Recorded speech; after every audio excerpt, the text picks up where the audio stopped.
Hello friends, let us now learn some important points about the parasympatholytic actions. So, parasympatholytic action in this parasympatholytic drug, in this the drug atropine is the prototype. So, if you see the actions of atropine, first atropine actions on different organ systems. Atropine will action is high in organs with higher parasympathetic tone. Atropine has action higher or in higher parasympathetic tone. So atropine has higher action in bronchial and salivary glands, sweat glands, followed by it has higher action on heart and eyes, then bronchi and GIT, and finally it has more action on gastric glands. Then if you see in the CNS, the atropine, there is action of CNS on atropine and scopolamine, which is very important. With atropine causes CNS stimulation. At threshold dose, there is no action on CNS, whereas in scopolamine at threshold dose, it causes CNS depression. Because it causes CNS depression, it induces twilight sleep. So as a result, we can use this scopolamine as a lie detector or truth serum in suspects. We can use it as lie detector or truth serum in suspects. Then atropine at high doses, it causes restlessness, irritability, delirium and collapse. Whereas the atropine is drug of choice in organophosphorus poisoning and mushroom poisoning, whereas scopolamine is used as drug of choice in motion sickness and also air sickness. This scopolamine is used as a transdermal patch behind the pinna. This scopolamine is used primarily in mountain sickness. It can also be used in colicky abdominal pain and also dysmenorrhea because it decreases abdominal contractions. The agents which are used in narcoanalysis, this is asked many a times. The drugs like barbiturates, which include thiopentone sodium and amibarbitol, ethanol, scopolamine and temazepam can be used in narcoanalysis. Barbiturates, ethanol, scopolamine and temazepam are used in narcoanalysis. Hyoscine is mainly contraindicated in angle closure glaucoma, known case of benign prostatic hyperplasia and urinary retention. So these are the contraindications of hyoscine. Then if you see the important drugs in parasympatholytics are used in drug-induced Parkinsonism. The drug of choice for drug-induced Parkinsonism is benztropine, trihexyphenidyl, biperidine and procyclidine are the drugs which are used as drug-induced Parkinsonism. We can also use centrally acting anticholinergics.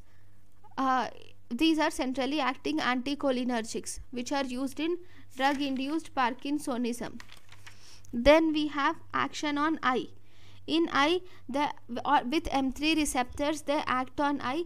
M3 blockers causes passive mydriasis. M3 receptor along with ciliary muscle action, it is used in accommodation. So M3 blockers, because it causes mydriasis, we can use it in investigation of refractive error. That is, before retinoscopy we need to view the fundus and all the structures. So for that, the eye should be in mydriasis. The pupil should be dilated. So for the dilatation of pupil, we use these parasympatholytics, that is M3 blockers, which have proper action. And we have these M3 blockers are varied range of drugs, and these M3 blockers, because of their varied range of drugs, we have different actions, and based on their half life we can use them in different situations based on their half life. So if you see, we have to learn the drugs and their half life. It is very important.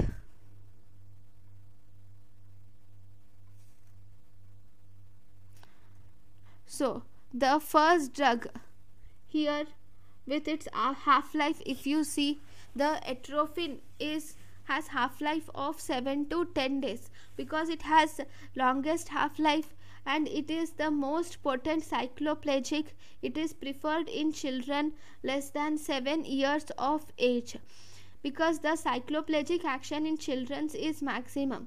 Then scopolamine half life is 3 to 7 days, homatropine 1 to 3 days, cyclopentolate 6 to 18 hours, and tropicamide 6 to 8 hours. Tropicamide has mild effect, so it is preferred in adults. So adults require some time to, the mediatic effect should be weaned off very fast in adults for their proper activity. These drugs are contraindicated in glaucoma, but they are useful in fundus examination. CVS, M3 blockers will increase the heart rate. Atropine is used as drug of choice in sinus bradycardia and also AV block. Atropine is useful in the treatment of digitalis induced bradycardia also. Then it has negligible effect on blood pressure and cardiac contractility. Main important thing you should remember is atropine is used as drug of choice for sinus bradycardia. Respiratory system, M3 blockers will reverse the bronchoconstriction. The bronchoconstriction which is done by parasympathetic system is reversed by these M3 blockers. So these M3 blockers also decreases the secretion. The drug ipratropium bromide is a short-acting M3 blocker. Tiotropium bromide and glycopyrrolate are the M3 blockers. Ipratropium bromide is short-acting.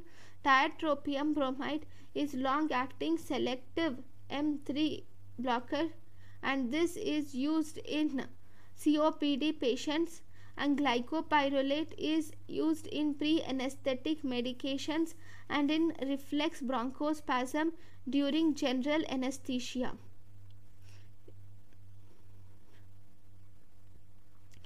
Then if you see, the next system is GIT. GIT, there is M3 blocker which decreases the motility, tone and secretions. The first drug is pirenzepine.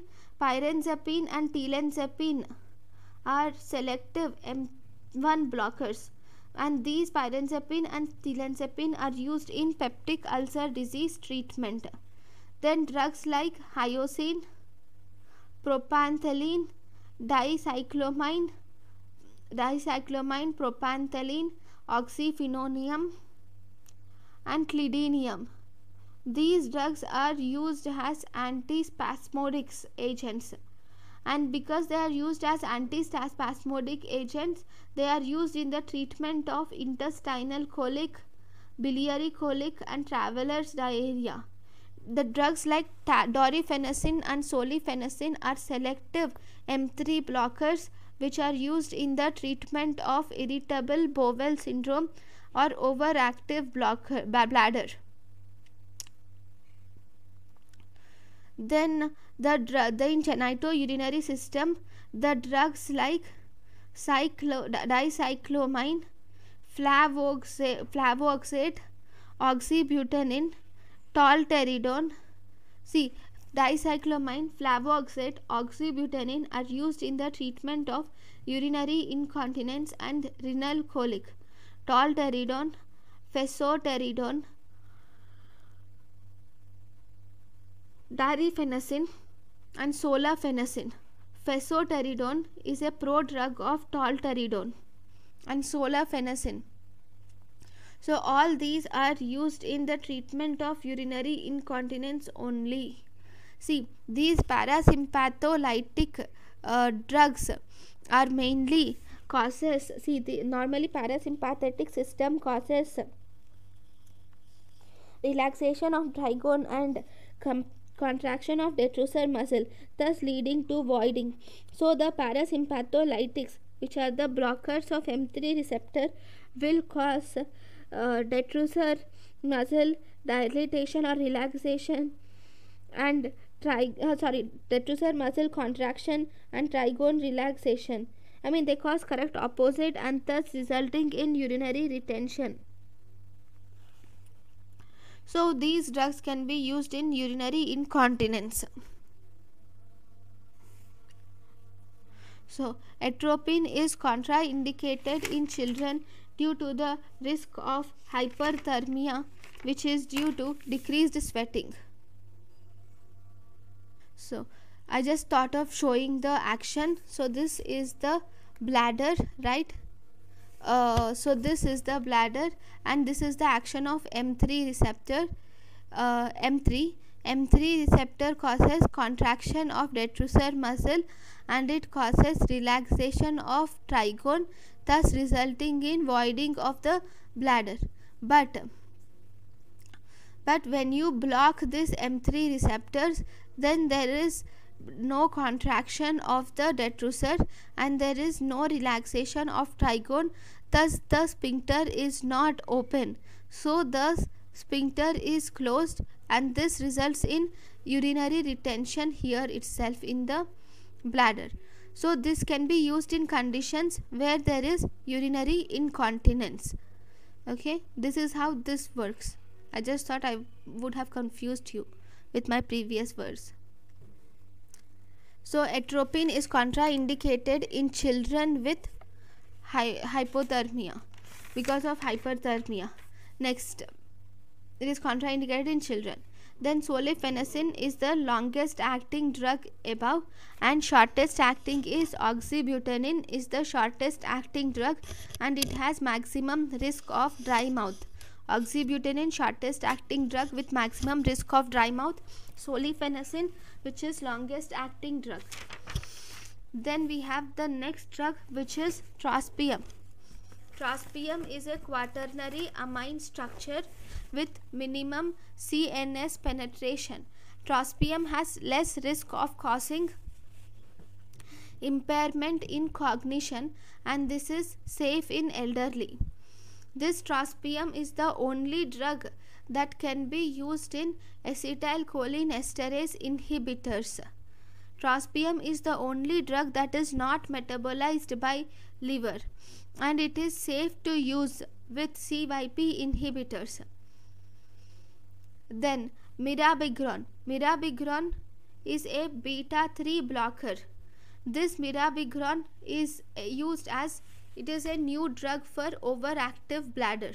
So these are the different drugs which are parasympatholytic drugs and their actions. Thank you guys for watching my lecture. Thank you.